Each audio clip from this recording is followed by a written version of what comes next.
The great arena of Vithera stretched wide. Beneath twin suns, thousands of beings from across the galaxy filled the massive stone seats. Their voices created a roar that echoed off the high walls.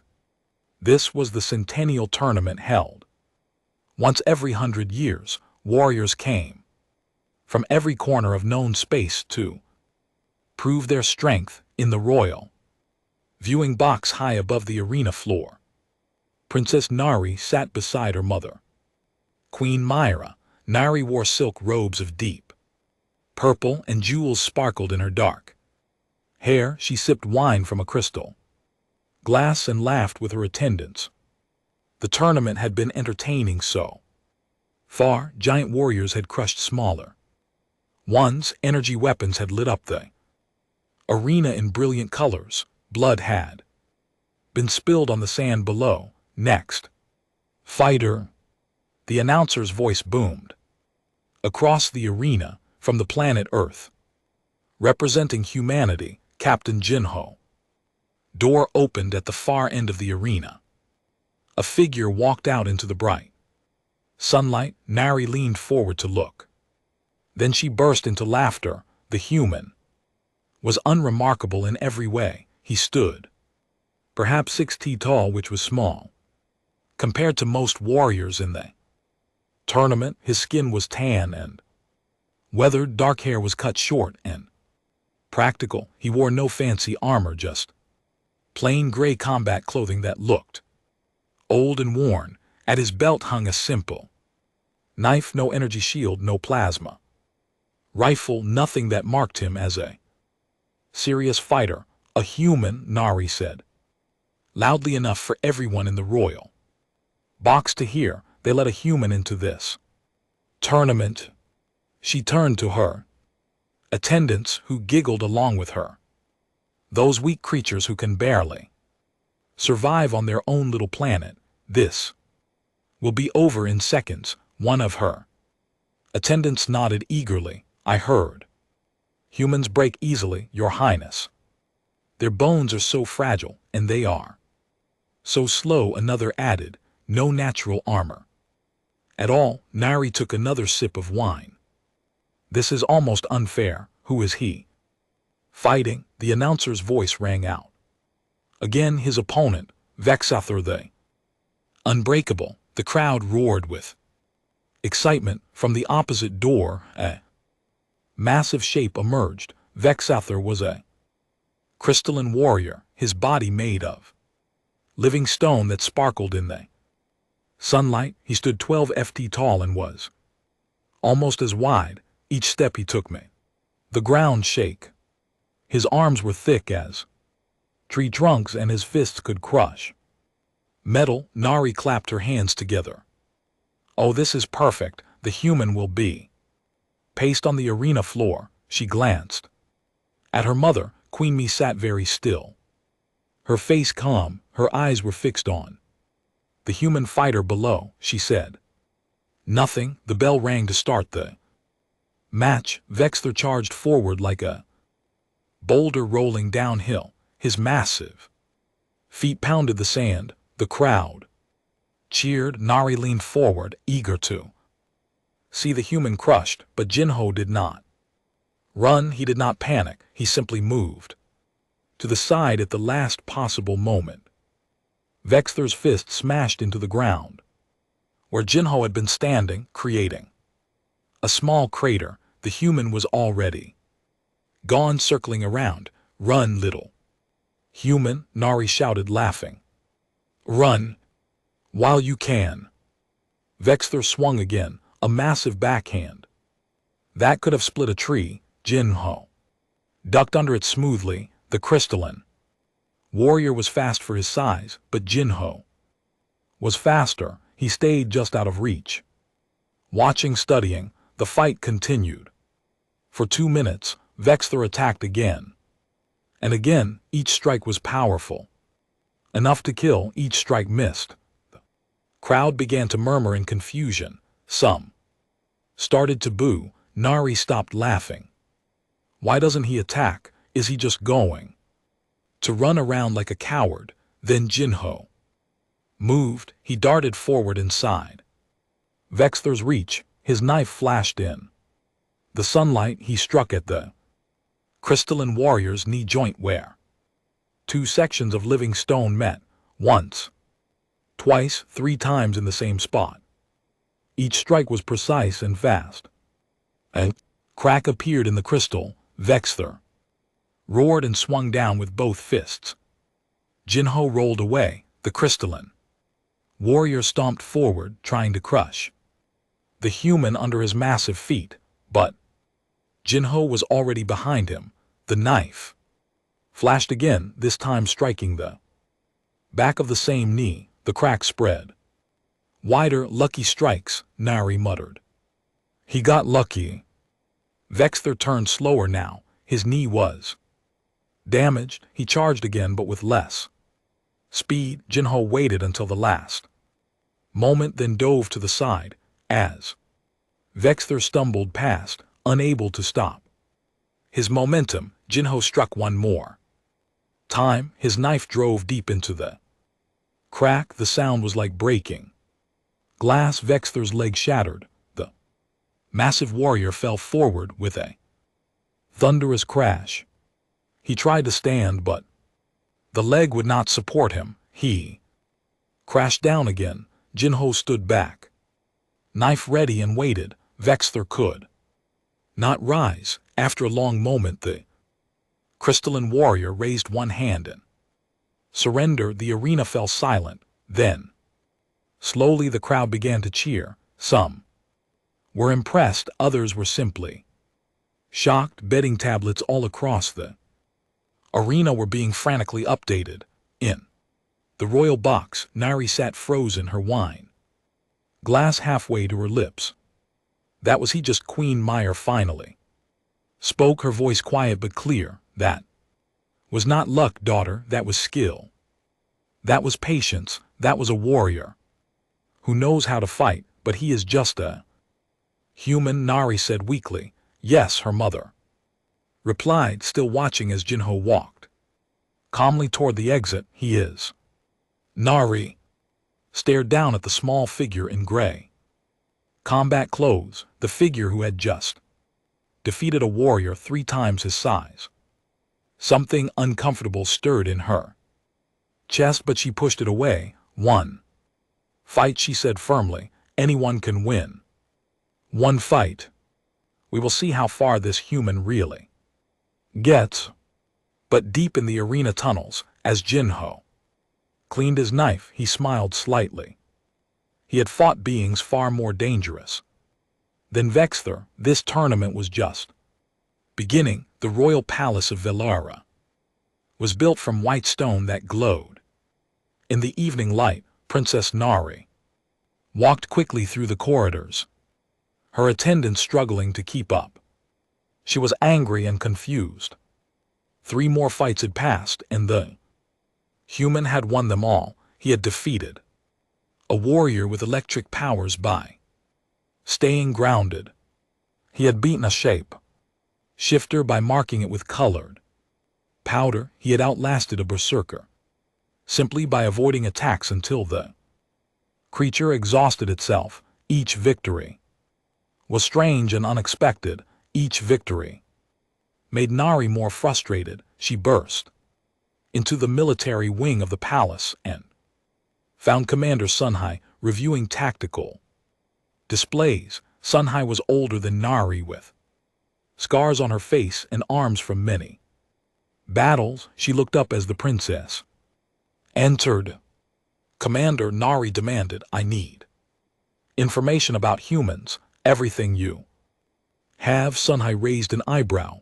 The fighter in the tournament? Yes. How is he winning? Humans are weak. Everyone knows this. They have no natural weapons, no armor, nothing special about them at all. They come from a tiny planet in a nowhere system.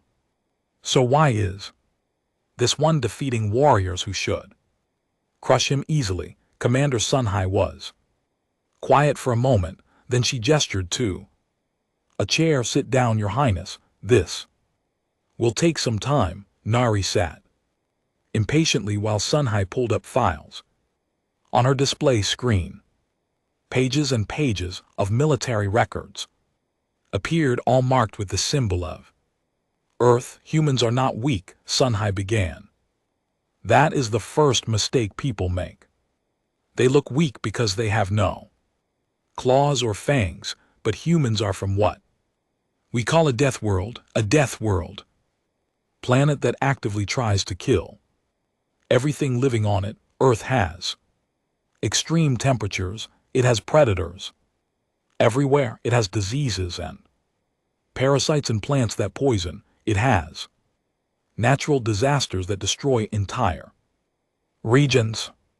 Most species could not survive 1 week on Earth without technology.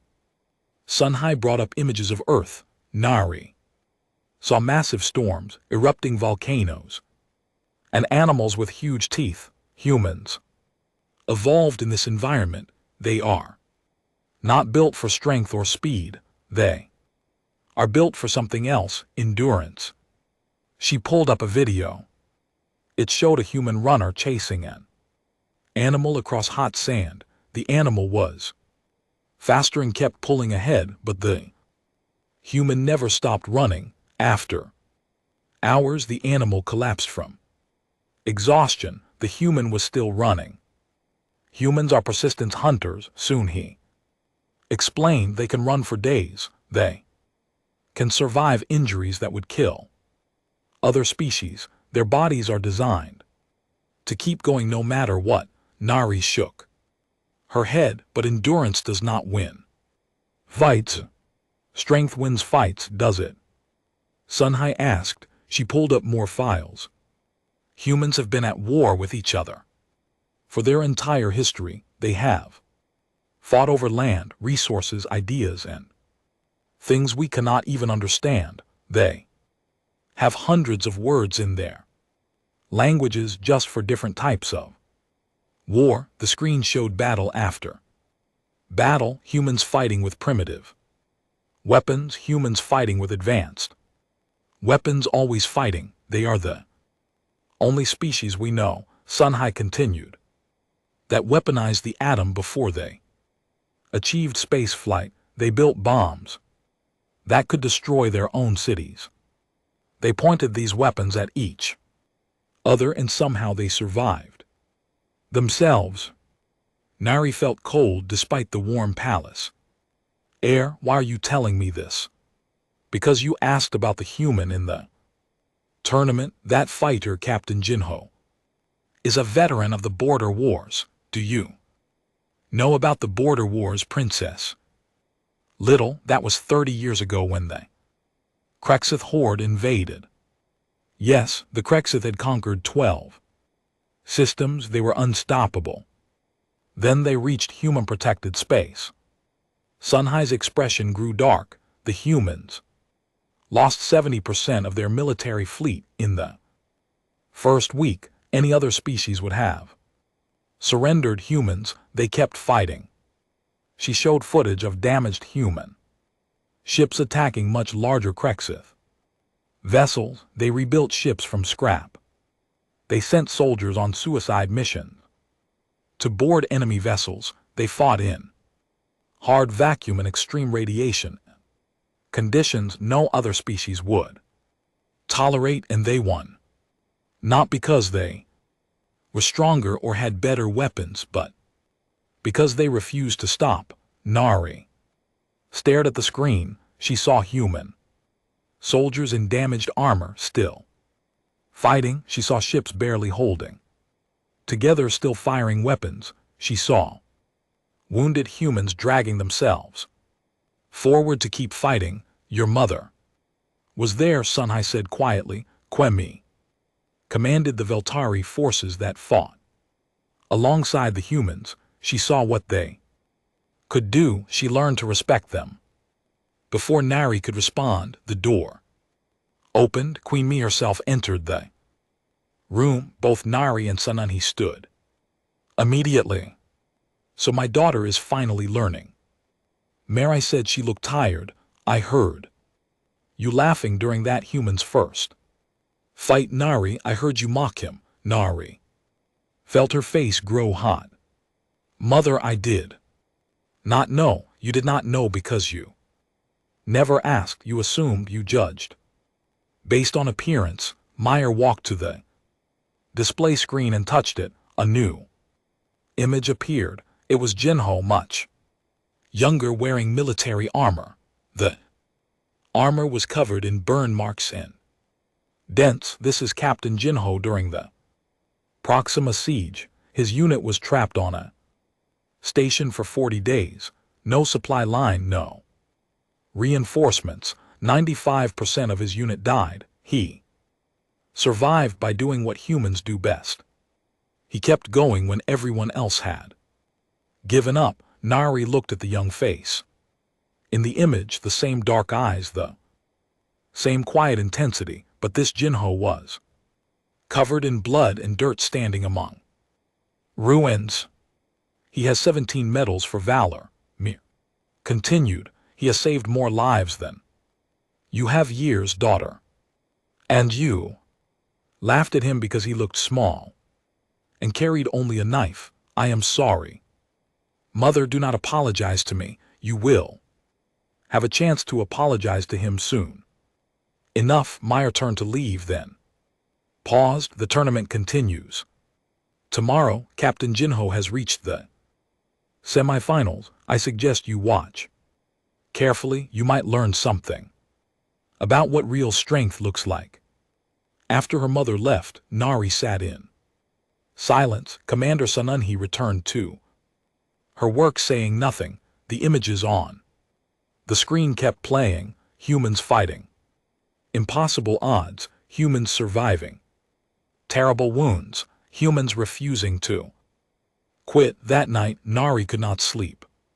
She kept thinking about the small figure in gray combat clothes. The figure she had mocked, the figure who carried the weight of so much battle and death and survival. In the morning she would watch his next fight, but this time she would not be laughing. The arena was more crowded than ever before. News of the human fighter had spread across the planet. Beings from distant systems had arrived just to see if the stories were true. Could a human really defeat the greatest warriors in the galaxy? Princess Nari arrived at the royal viewing box earlier than usual. She had barely slept. Her attendants noticed her quiet mood, but said nothing. Queen Mary was already seated, her face calm and unreadable as always. The semi-finals were about to begin. Jinho would face his toughest opponent yet. The announcer's voice echoed through the arena.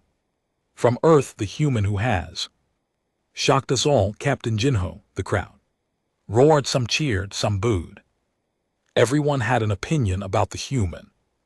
Now, Jinho walked onto the sand looking exactly as he had in every fight. Same gray combat clothes, same simple knife, same calm expression. And his opponent, the announcer, continued, designed in the laboratories of the Axion Collective, engineered to be the perfect warrior, Huan the flawless. The crowd noise doubled. Huan was famous. Across the galaxy, he had been created in a lab built from the genetic material of a dozen warrior species. He stood 7 feet tall with muscle that seemed carved from stone. His reflexes were enhanced. His bones were reinforced. His skin could resist most weapons. He wore light armor that gleamed silver in the sun. Huan had never lost a fight ever. Nari's attendants began chattering excitedly. One of them, emboldened by expensive wine, leaned toward the princess. Your Highness, should we send another message to the human? Perhaps remind him that he is out of his depth now. Before Nari could respond, another attendant laughed. Yes, we should tell him to Surrender before he embarrasses himself. And his entire planet, the wine had made Nari bold and stupid. She was still angry about what her mother had said the day before. She was angry at being made to feel foolish, and deep down she was afraid that everything she had believed about humans was wrong, so she did something cruel, send a message to the arena display. She ordered, make sure everyone can see it. Her attendants worked quickly. Within moments, text appeared on the massive screens above the arena. The message was in the common galactic language that everyone could read. Human, surrender now and save yourself. The embarrassment you have entertained us enough. Do not die for pride. The message was signed with Nari's royal seal. The crowd read the message. Some laughed, some cheered. The diplomatic guests in the viewing boxes looked uncomfortable. They glanced at Queen Meyer, who sat like stone, her jaw tight, with barely controlled anger. Down on the arena floor, Jinho looked up at the message. His expression did not change at all. He simply turned to face Huan and settled into a fighting stance. Nari, Queen Meyer said, her voice cold as ice. That was foolish, mother. I was just silent. Watch what your pride has done. The bell rang. Huan moved like lightning. One moment he was standing still. The next he was in front of Jinho, fist driving forward. The punch would have killed most beings. Jinho barely managed to dodge. The wind from the punch stirred his hair. Huan did not stop. He attacked again and again, each strike fast and precise. Jinho blocked, dodged, and backed away. He was clearly outmatched. Huan was faster, stronger, and more skilled. A punch caught Jinho in the ribs. The sound of the impact echoed across the arena. Jinho stumbled. Blood appeared at the corner of his mouth. Huan followed up with a kick that sent the human flying backward into the arena wall. Nari's attendants cheered. See, the human cannot win. But Jinho stood up. Slowly, painfully, but he stood. Huan attacked again. More punches, more kicks. Jinho tried to defend but was too slow. He took hit after hit. His face swelled. His body accumulated bruises. He fell to one knee. Get up, human. Someone in the crowd shouted mockingly. Jinho got up. 10 minutes passed. It was brutal. Jinho was being systematically destroyed. He landed a few hits of his own, but they barely seemed to affect Huan. The perfect warrior was living up to his name. Nari felt something strain in her chest. It was not satisfaction. She had wanted to be proven right, to see the human lose, but watching this felt wrong. The human kept standing up, kept fighting, kept trying even when it was clearly hopeless. Why does he not surrender? One of her attendants asked. No longer laughing, Queen Mai answered, though she did not look at them. Because he is human, they do not know how to quit. 15 minutes into the fight, something changed. Huan threw a powerful spinning kick, the same technique he had used twice before, but this time Jinho was not where Huan expected. The human had moved a split second earlier, as if he knew the attack was coming. Jinho's fist shot forward, not at Huan's head or chest, but at a small point just below his ear. It was a precise strike to a neural cluster. Huan's eyes went wide. His perfect body stumbled. Before Huan could recover, Jinho struck again. Same spot, then again. Each hit was calculated and exact. Huan's legs gave out. The perfect warrior fell to his knees. His enhanced nervous system overloaded. He tried to stand but could not make his body obey. After a moment, He fell forward onto the sand. The arena fell completely silent. Jinho stood over his fallen opponent, breathing hard. Bleeding from a dozen wounds, he looked up at the royal viewing box. His eyes found Neris. She felt like she had been struck herself. The crowd exploded into noise. Half were cheering wildly, half were shouting in disbelief. Betting systems across the galaxy were crashing as people tried to process what had just happened. In the viewing box, Queen Mai stood. Slowly, she looked at her daughter with an expression Nari had never seen before. Disappointment. Deep, profound disappointment. You mocked a warrior who has survived things you cannot imagine, Mai said quietly. You insulted him publicly based on ignorance and prejudice, and he just proved everything you believed was a lie. Nari opened her mouth, but no words came out. She looked down at Jinho. Human was being checked by medical staff, but waved them away. He walked toward the exit under his own power, limping but unbowed. Her attendants were silent now, staring at their hands or their drinks, unwilling to meet anyone's eyes. Tomorrow is the final match, Queen Meyer said, and tomorrow, daughter, you will learn what real humility feels like. Nari spent that night alone in her chambers. She kept seeing Jinho standing up again and again, refusing to quit despite the pain, despite the odds. She kept hearing her mother's words about pride and ignorance. For the first time in her life, Princess Nari felt truly ashamed. Queen Mai's private war room was a place few people ever saw. It was deep in the palace behind 3 security doors. The walls were covered with screens showing star maps, military reports, and classified documents.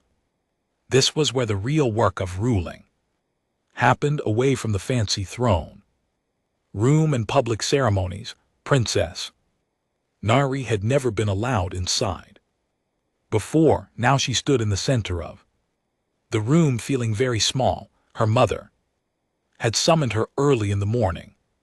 Before the final match, Queen Meyer stood by one of the large screens, her back straight, her expression hard. You humiliated our family yesterday, Myra said without turning around. Worse, you humiliated a warrior who deserved respect. Sit down, Nari. It is time you learned the truth about humanity. Nari sat in one of the chairs. She had not slept well, her hands twisted together in her lap. A door on the far side of the room opened. An old man in military uniform entered. His face was covered in scars, and he walked with a slight limp. This was Admiral Hyun-woo, one of the highest-ranking officers in the Velari military. Admiral Nari said, standing quickly to show respect. Hyun-woo waved her back into the seat. Stay sitting, princess. This will take time. He moved to stand beside the main display screen. Your mother asked me to educate you about humans. I fought beside them 30 years ago during the border wars. What I am about to show you is classified military footage. You will not speak of it outside this room. He activated the screen. Images appeared of space filled with ships. Nari recognized the Krexith Horde vessels, massive and dark, covered in weapons. They were attacking a much smaller human fleet. The Krexith Horde was the greatest military threat our sector had ever seen. Hyun-woo began. They had conquered 12 systems in 2 years. Their strategy was simple and effective. Overwhelming force. They would send 10 ships for every one enemy ship. They would destroy everything, take what they wanted, and move on. The footage showed human ships exploding under Krexith fire. Nari watched as vessel after vessel was destroyed. In the first week of fighting, humanity lost 70% of their military fleet. Most species would have surrendered. Immediately, the Krexith expected surrender. They had seen it many times before. Hyun Woo changed the image. Now it showed human ships that looked wrong. They were built from different types of metal, welded together. Some had civilian markings still visible. Under military paint, humans did not surrender. Instead, they took every civilian ship they had and turned them into weapons. Mining ships became missile platforms. Transport ships became troop carriers for boarding action. Passenger vessels became supply runners through combat zones. More footage played. Nari watched in growing horror as small human ships rammed into larger CX vessels. She saw humans in space suits moving across the outside of enemy ships, placing explosives by hand. She saw damaged human vessels leaking air and fuel, still firing their weapons. Even as they died, any other species would have retreated to their home system and tried to negotiate. Humans they attacked with less than a third of their original fleet. They attacked. Admiral Hyun Woo and LT Unk and GT's voice grew quiet. I was there for one of these attacks. We were supposed to provide support while the humans drew enemy fire, but we underestimated them. They were not drawing fire, they were winning. The screen showed a scene that made Nari's stomach turn. Human soldiers in damaged armor were fighting inside a Krexith ship. They were outnumbered and outgunned, but they kept moving forward step by step, leaving bodies behind them. Humans have a saying, Hyun Woo continued. They say that humanity did not claw its way to the top of their food chain on their death world just to give up when things get difficult. They mean it. Every word. Queen Myra finally spoke. Show her the Proxima siege footage. Hyun Woo nodded and changed the display.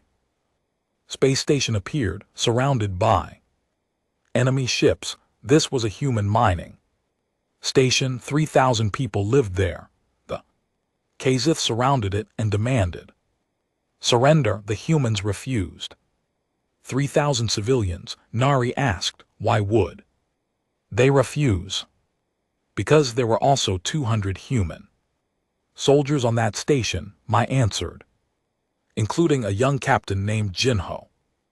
Nari's breath caught. The footage continued. The siege lasted 40 days. Krexith cut off all supply lines. No food, no medical supplies, no reinforcements. The humans inside should have starved or surrendered within a week. They did neither, Hyun Woo said. They rationed everything. They set up hydroponics in every available space to grow food. They melted ice from outside the station for water, and they fought off every boarding attempt. The screen showed glimpses of fighting inside the station corridors. Nari saw a younger Jinho, his face covered in dirt and blood, leading soldiers in defense. He looked half dead but was still moving, still fighting, still giving orders. By day 40, 95% of the human soldiers were dead or wounded. Hyun Woo said that civilians had taken up weapons to help defend. They were out of ammunition. They were fighting with tools and makeshift weapons, and they were still fighting. What happened? Nari whispered. The Krexith admiral in charge of the siege received new orders. He was told to leave the station and join the main fleet. The humans had launched a major counteroffensive elsewhere, and the Krexith needed every ship. The siege was Lifted, Meyer walked to stand in front of her daughter, those civilians and they. Few surviving soldiers, including Jinho, held out long enough for humanity to turn the tide of the entire war because they refused to quit, because that is what humans do. She activated another display. Military records appeared, showing Jinho's full service history, 17 commendations for valor, 4 times wounded so badly he should have died. Medical reports say his body has enough scar tissue that he should be in constant pain. And yet he entered this tournament and has defeated warrior after warrior. Admiral Hyun Woo added one more thing. We have a saying now in the military, princess. We tell our young soldiers never corner a human. Cornered animal fights to the death, but a cornered human fights to win. There is a difference. Nari sat in silence, staring at the images of Jinho during the siege, young, bloody, barely standing but still fighting. She thought about her message on the arena screen, about her laughter, about her mockery. She felt sick. The final match is in 2 hours, Queen Meyer said. You will attend, and after it is over, you will do what I tell you. Without question, without argument. Do you understand? Yes, mother. Good. Because today you will learn the difference between being born to royalty and earning respect through deeds. Nari left the war room with her head down. The images stayed with her. Humans fighting in impossible situations. Humans refusing to surrender. Humans surviving through sheer stubborn will. And one human in particular who had survived all of that and now stood in an arena being mocked by someone who had never fought for anything in her entire life. The final match was about to begin, and Princess Nari knew that whatever happened next, she deserved it. The arena had never been so full. Beings from across the galaxy crowded every seat. Ships orbited the planet there. Crews watching on screens. The humans' victories had become legend in just a few days. Now everyone wanted to see the final match. Princess Nari walked to the royal viewing box beside her mother. She felt the eyes of thousands on her. Many had seen her message from yesterday. Some whispered and pointed. She kept her head up but felt shame burning in her chest. The announcer's voice boomed across the arena. The final match of the Centennial Tournament from Earth. The warrior who has amazed us all, Captain Jinho. The crowd erupted, half cheered, wildly, half booed. No one was neutral about the human anymore. Jinho entered the arena, still wearing his simple gray combat clothes, still carrying only his knife. His face was bruised from yesterday's fight, and he moved with a slight limp, but his eyes were clear and focused.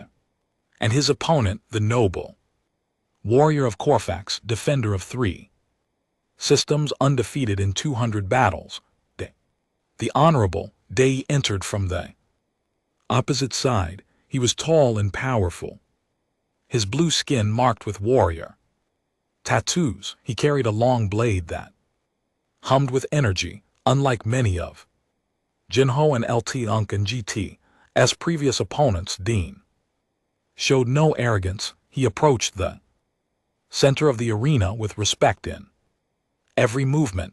When the 2 warriors met, Day and bowed deeply. Jinho returned the bow with equal respect. They understood each other. Both were true warriors. The bell rang. The fight was beautiful and terrible. Day was skilled with his energy blade, striking with precision and power. Jinho dodged and blocked, using his knife to deflect blows that would have cut him in half. They moved across the sand like Dancers each testing the other, neither had an easy advantage. Dei reach was longer, but Jinho was faster. Dei blade was more powerful, but Jinho and LT Unk and GT's knife could strike from unexpected angles. They fought for 20 minutes without either gaining clear superiority. Blood appeared on both fighters. Dei's shoulder was cut, Jinho's leg was burned. By the energy blade, neither slowed down. The crowd watched in absolute silence, afraid to miss even a moment. Nari leaned forward, her hands gripping the rail of the viewing box. She had never seen fighting like this. No mockery, no showboating. Just two warriors giving everything they had. At 30 minutes, both fighters exhausted, sweat mixed with blood on their skin. Their movements were slower, but still precise. Dei struck high. Jinho ducked and struck low. Dehan and LT Unk and GT's knee buckled slightly. That tiny moment was enough. Jinho moved inside Dehan's guard and drove his knife toward the Corex warrior's center mass, but at the last instant he turned the blade, striking with the flat instead of the edge. It was still a winning blow, hitting the nerve cluster that would end the fight, but it was not lethal. Deian fell to one knee, his body temporarily paralyzed by the nerve strike. He looked up at Jinho with respect in his eyes. "Well fought, human," he said clearly. "Well fought, warrior," Jinho replied, and helped Deian to his feet. The arena exploded with sound. Everyone was standing, even those who had bet against the human were cheering. They had witnessed something rare, a fight between true warriors who respected each other. The awards ceremony began. Officials came onto the arena floor with the championship trophy. Representatives from various worlds offered congratulations. Jinho stood in the center, still bleeding from several wounds, accepting the victory with quiet dignity. Then something happened that shocked everyone. Queen Murray stood in the sudden silence. She walked down from the royal viewing box. A queen did not leave her position during ceremonies. It was almost unheard of. The crowd murmured in confusion and excitement. Nari followed as protocol demanded. Her heart was pounding. She did not know what her mother planned, but she knew it involved her. Meyer walked across the arena sand, her royal robes trailing behind her. She stopped in front of Jinho. The human fighter looked at her calmly, waiting. Then Queen Meyer did something that made the entire galaxy gasp. She lowered herself into a formal Velari bow, one knee on the ground, head bowed. It was the highest honor a Velari could give to a warrior. Queens rarely gave this honor to anyone. "Captain Jinho of Earth," Meyer said, her voice carrying across the silent arena. "On behalf of the Velari Empire, we recognize not just your victory in this tournament, but your embodiment of the true warrior spirit. You have fought with honor, skill, and courage. You have our eternal respect." She rose and turned to Nari. Her expression was stern.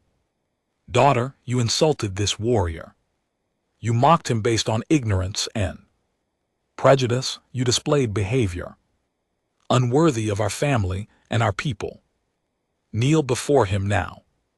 Nari's eyes went wide. To kneel in public as a princess before the entire galaxy watching, it was an admission of profound error. It was humiliation. It was exactly what she deserved.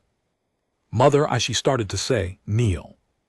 The word was not shouted, it was spoken quietly, but it had the weight of absolute command behind it. Nari looked at Jinho. The human fighter watched her With those calm, dark eyes, he had survived a death world he had fought in. Wars she could not imagine. He had been trapped on a station for 40 days, watching his friends die and still refused to quit. He had come to this arena and defeated warrior after warrior through sheer skill and determination.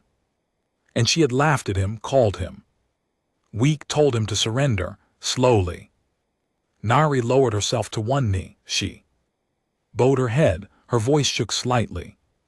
As she spoke, Captain Jinho, I apologize for my arrogance. I spoke from ignorance and prejudice. I judged you by appearance and not by deeds. You have my deepest respect. I was wrong and I am sorry.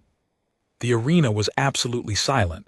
No one had ever seen Ari Princess kneel and apologize publicly. Ambassadors were already sending urgent messages to their government. This would be discussed across the galaxy for years. Jinho looked at the princess kneeling before him, then he did something unexpected. He extended his hand, not to help her up but palm forward, a human gesture. Stand up, princess, he said quietly. Your apology is accepted. Nari looked up surprised. She stood slowly, and after a moment's hesitation took his hand. His grip was firm but not crushing, the grip of someone who knew his own strength. We all make mistakes, Jinho continued. I have made plenty. The difference between a wise person and a fool is whether you learn from them. He released her hand. You have learned. That is what matters. Nari felt tears threatening but held them back. How can you be so kind? After what I said, Jinho smiled slightly, the first real smile she had seen from him, because I have been underestimated my entire life, princess. By enemies who thought humans were weak. By allies who thought we would break. By warriors who thought victory was certain. I understand what it is to believe something and then learn you were wrong. It is a hard lesson, but it is a good one. Queen Myra placed a hand on her daughter's shoulder. Captain Jinho has shown you more mercy than you deserved. Remember this day. Nari, remember how it feels to be wrong and to admit it. That is how we grow. The ceremony continued.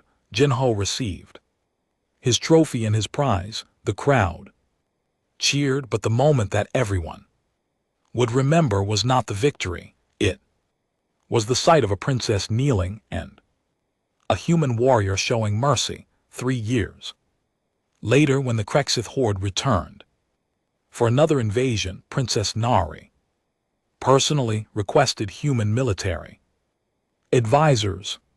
She had trained hard in those 3 years, learning to fight, learning strategy, learning humility. When the advisors arrived, the first one off the ship was a familiar figure in gray combat clothes, carrying a simple knife. Captain Jinho, Nari said, bowing respectfully. Thank you for coming, princess, he replied, returning the bow. I heard you have been training. Your instructors say you show promise. I have a good motivation, she said with a slight smile. I never want to be that ignorant again. Then you have already learned the most important lesson, Jinho said. Now let us see if we can keep your people safe. They walked together toward the military command center, a princess and a human warrior working side by side. The galaxy watched and learned its own lesson.